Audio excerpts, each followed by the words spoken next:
আল্লাহর কোরআনের সবচাইতে দামি আয়াত, the greatest verse in the Quran. উবাই ইবনে কাব রাদিয়াল্লাহু তাআলা আনহুকে বিষ্ণু সাল্লাল্লাহু আলাইহি ওয়াসাল্লাম জিজ্ঞেস করলেন, উবাই বলো তো কোরআনের কোন আয়াতটা সবচেয়ে সেরা? উবাই জানেন, তারপরে বললেন আল্লাহু ওয়া রাসূলুহু আ'লাম, আল্লাহ আল্লাহ রাসূল ভালো জানেন। দেখেন কত বিনয়ী ছিলেন সাহাবারা, জেনেও উত্তর দিতে চাইতেন না, ভাবতেন না জানি বিশ্বনবী নতুন কিছু আমাদেরকে জানায়। বিশ্বনবী আবার বললেন, তুমি কি জানো কোরআনের সবচেয়ে শ্রেষ্ঠ আয়াত কোনটা?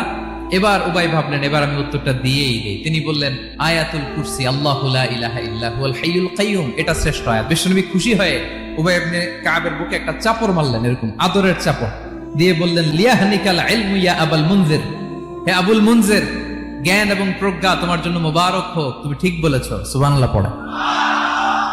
তাহলে এই প্রথম ইনফরমেশনটা আজকে জানলাম, কোরআনের সর্বশ্রেষ্ঠ আয়াতের নাম 6236টা আয়াতের মধ্যে থেকে সবচাইতে দামি আয়াত এটা।